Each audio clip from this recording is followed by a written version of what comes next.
Looks like this is gonna be the second to last clip.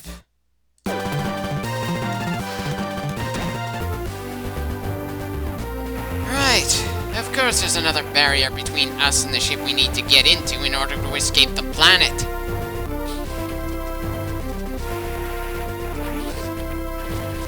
Not all that tempted to deal with two of the Black Pirates at once, though I'm pretty sure we're gonna end up in a situation where we're going to be forced to before the game is done.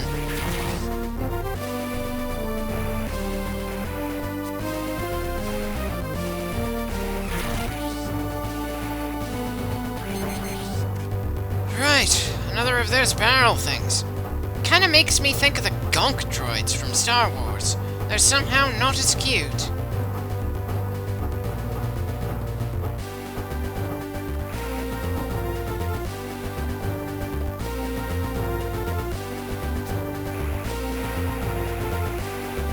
Well, that room certainly didn't have much for us. I know, probably ridiculous to imagine that any room we haven't already thoroughly explored this late in the game has to have some upgrades in them. Still, we're running into plenty of those yellow doors, and I've got the distinct feeling we're not going to be able to get to the final fight of the game unless we get the upgrade that lets us unlock them.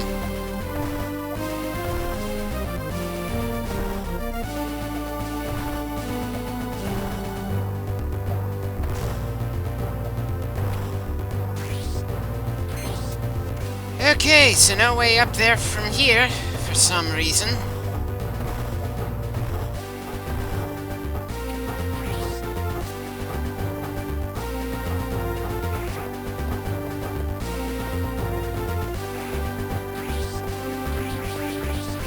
Now I'm wondering what the point of this higher part of the hallway even is.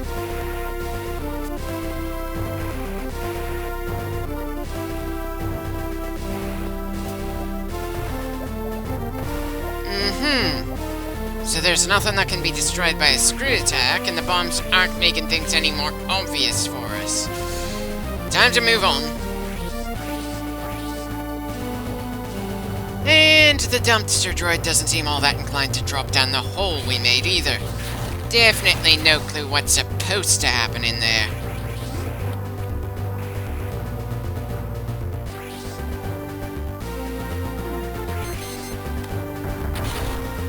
Right, so the energy balls with smaller balls attached to them are only damaged by missiles. So not as dangerous as the Black Pirates, but certainly more of a pain to deal with than the red ones. Part of me wants to know what they're called. The other wishes that there was more motivation to go looking for more energy tanks, than just to worry that things are going to get tougher when we start the next big thing.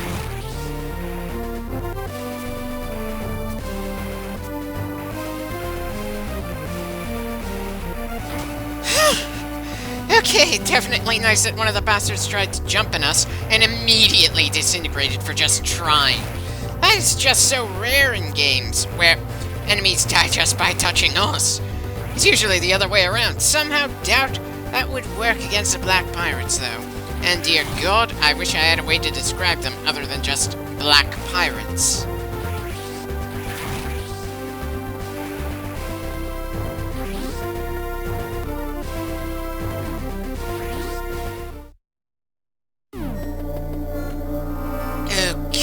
Wasn't really expecting a save point quite that fast. Not really sure why though, since the game has spaced them out pretty close together, since this is a handheld title. People tend to have less time to play around on handheld systems uninterrupted than on a full-on console. Or at least that was always my experience when growing up. It's funny. For some reason, people were a lot less willing to interrupt me if I was reading than when I was using a Game Boy of any kind. No clue why.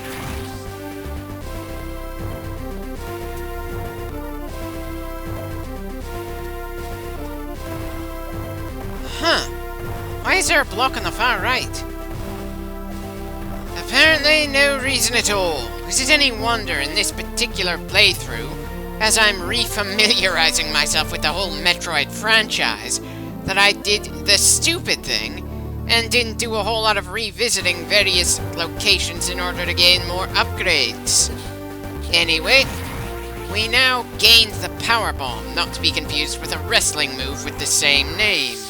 This thing sets off the single largest explosion in the game, and I'm a little disappointed this game doesn't give us any bosses that can die from it. In fact, the only boss I can think of that dies to that attack is the Metroid Queen in Metroid 2.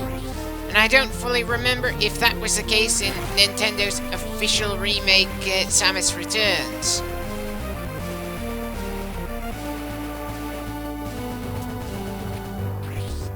Right, doesn't seem to be anything in this room.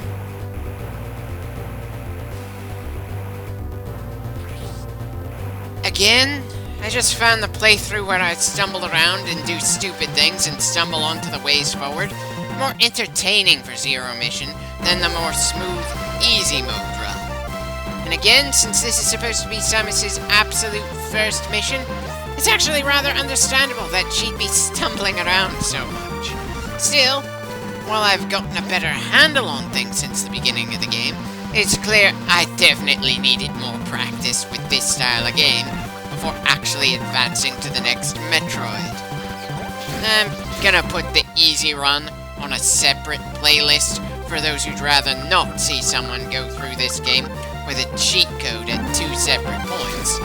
And I should be able to post it all in one day since I'm not going to be adding commentary to that particular run.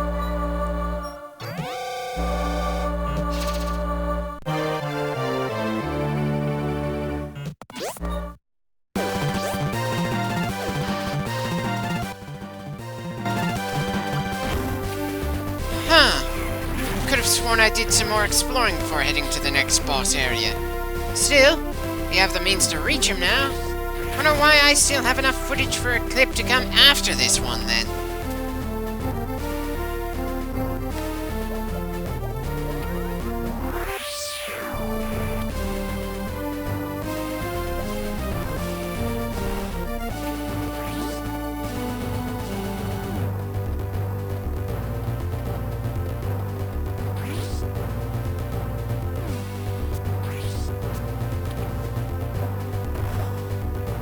Well, that could make things annoying when we want to go back the other way.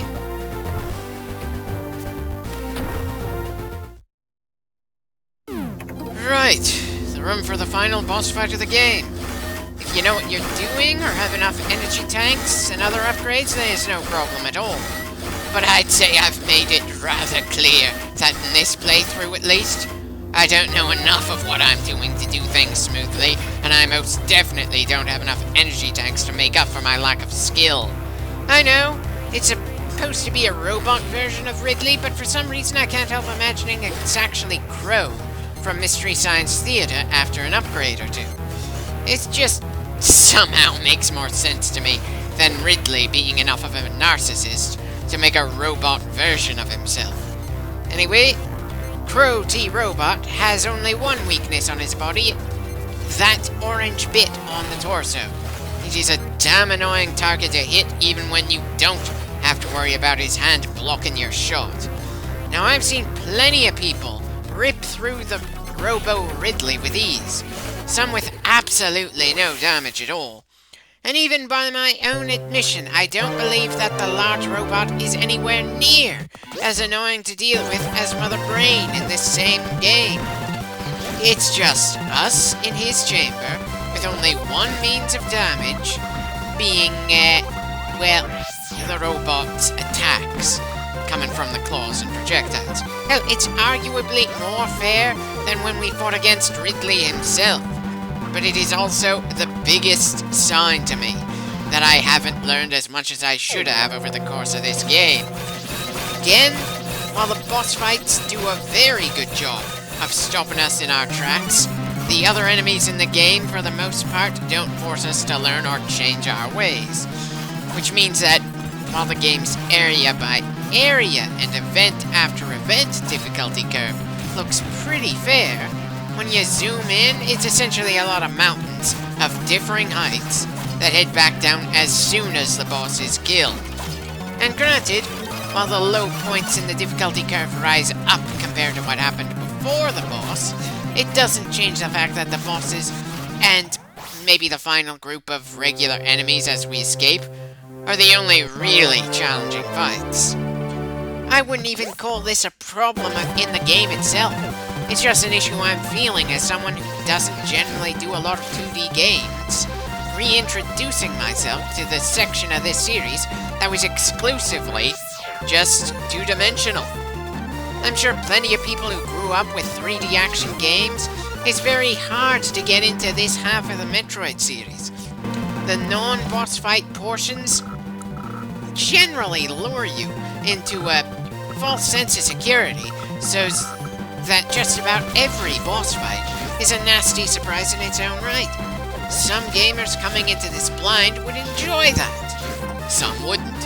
And the ones who do enjoy that might find themselves being disappointed that once you actually get a handle on how things go around here, that bosses in later games, for the most part, don't feel as difficult to deal with as the first ones you deal with in the first game. Seriously, I am just mowing down all these regular enemies with absurd ease, and that was intentional on the game designer's part. Whereas the boss has me stonewalled, and I temporarily gave up on trying to find more upgrades before charging him again. Now, I should have had that thought when I was dealing with Mother Brain, but since most of her offense felt unfair, just random crap spraying all over the place to knock us into the lava, and not damage that came directly from Mother Brain herself, I just lost patience and broke out the cheat to advance. And while I've got the right idea for dealing with Crow T robots searching for upgrades, the fact that we're so close to the end of the game as we start looking for more upgrades, and didn't do anything like this to stall ourselves in this same game before now, I'm more likely to just give up on searching for upgrades and turn on invincibility again to just finish this thing.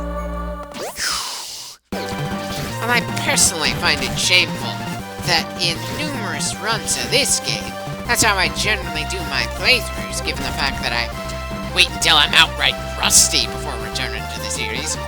And oddly enough, Zero Mission, the first game in the timeline, is, shall we say, the less forgiving to new players than most games I end up touching. Granted, I love the fact that it's not as handholdy as a lot of the games made these days, but still, I'm calling it as I see it. And as far as I see it, my biggest problems with Metroid Zero Mission are myself and Mother Brain. If anyone watching up to this point has their own opinions of the flaws of this game and my playstyle, please don't hesitate to point them out. And I swear, as far as I remember in all the other 2D Metroid games that I've recorded so far, I only remembered using another cheat code in one other game after Zero Mission. I just wish I remembered if the only other cheat use was in Samus Returns or in Fusion. Oh, before I forget, definitely a very clever way to hide a fresh path that you see multiple times over. I can't help wishing more of the hidden paths felt clever like that instead of just absurdly well hidden. Seriously, it's one thing to set off a tactical nuke to break a glass tube. It's another to notice that the lava underneath you doesn't actually exist, or to bomb some specific block that doesn't look all that different from the rest you've been running over multiple times.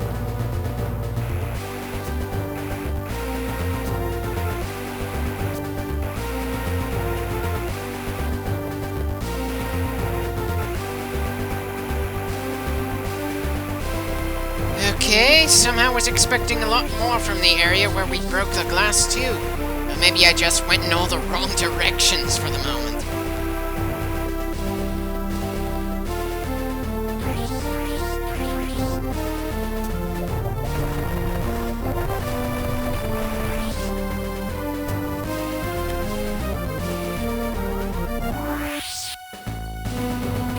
Probably says something that I don't want to find more super bombs when we've run out of ammo for them. They aren't anything like the BFG from Doom, which is part of what throws me off when it comes to using them in combat. With the BFG from Doom, you get a weapon that is damn good against bosses, and a damn great way to clear a room. But bosses in Metroid aren't typically damaged by the super bombs, since they always have a specific weakness that can only be damaged by specific things. striking those specific spots. Especially annoying since the only boss in this game you can actually use them on is that big robot. A super bomb does literally nothing to him as far as I can tell.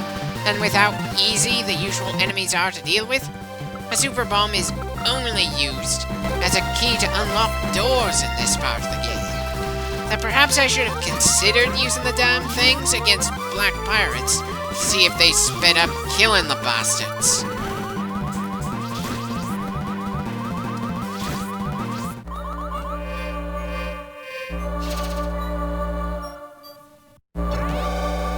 Definitely a bad sign that I needed to pull back for healing when we hadn't faced anything other than just more regular, easily killed enemies. Again, I'm pretty sure the main reason I ended up resorting to using the invincibility cheat in the next clip is probably a culmination of impatience and the fact that I've already used the cheat once in this playthrough. It's more than a little difficult to keep yourself from doing something like that when you've already done it once before in a given playthrough.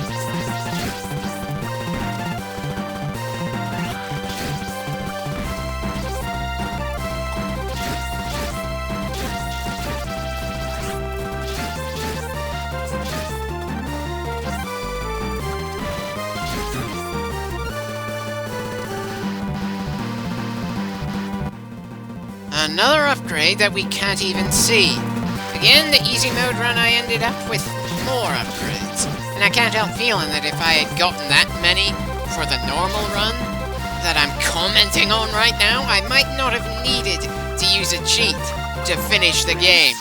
Add in the fact that I started the normal run completely cold, not having touched this game or any other game in this series in months, if not years.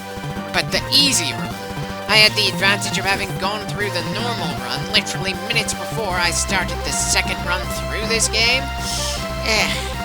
It's no surprise that I managed to do better in several categories. But I just didn't like the easy run compared to this one. Because it just didn't feel like there was enough things for me to comment on in comparison. It just feels more interesting to me to see myself stumble around so much and save more frequently in a longer playthrough than the more spaced out saves with few genuine obstacles. Of course, that makes me wonder if I'm gonna have some genuine trouble commenting on the fan-made Metroid 2 remake next. Decided to do that one before Samus Returns, since it's kinda lacking in terms of graphics and combat compared to the Nintendo remake, though it certainly brings a good amount to the table to be its own entry, instead of just an inferior take on the exact same events. The alarm kinda feels meaningless now that we don't have to hide from the bastards.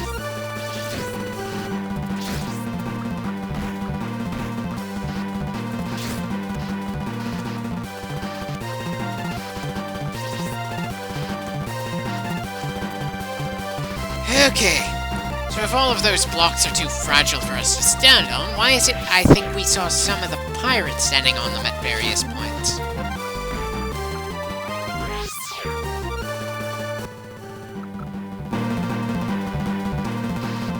Okay, not sure why we needed 2 super bombs to get to an area we've already run through.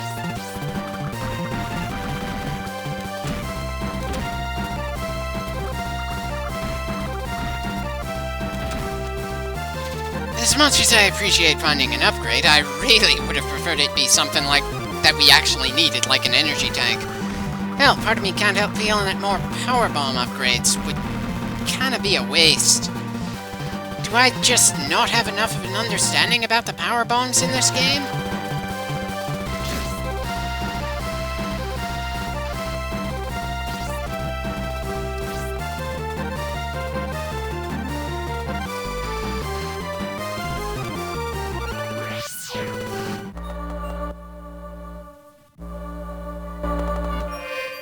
I think I can squeeze in one more recording session into this clip, though I somehow doubt we're gonna see all that much. Especially since I don't remember leaving the ruins once we entered them in this particular playthrough.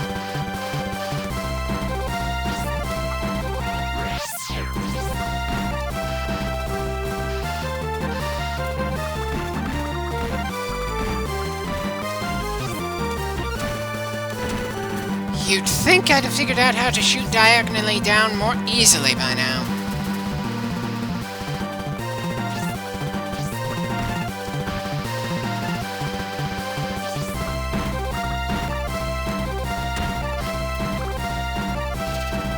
Somehow feel a lot more pleased at finding a regular missile tank than a super bomb upgrade. Not even sure why when we've already got so many missiles at this point.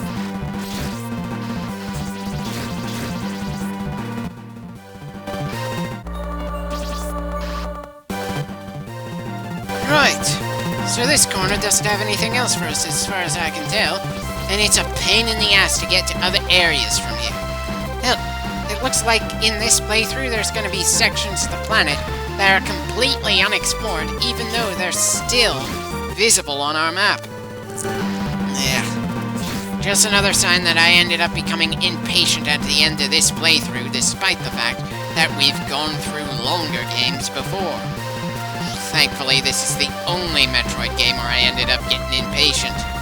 Not all that sure why, though. Is it just the fact that this is the first game in the series, so it has the least amount of lore and material going for it? Or is it something else that makes me less patient with Zero Mission than any of the other Metroid games?